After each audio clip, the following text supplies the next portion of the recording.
নিয়তি তবু আমায় কেন করে দিল অমানুষ।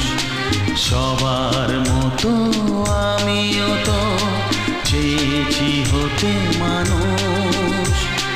নিয়তি তবু আমায় কেন করে দিল অমানুষ।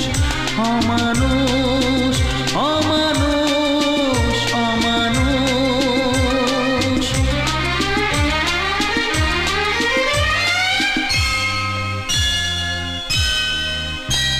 এ কেমন বিচার তোমার? এ কোন জন্মের কোন পাপের শাস্তি দিচ্ছ তুমি আমায়? জীবনে তো আমি কখনো কারো ক্ষতি করিনি।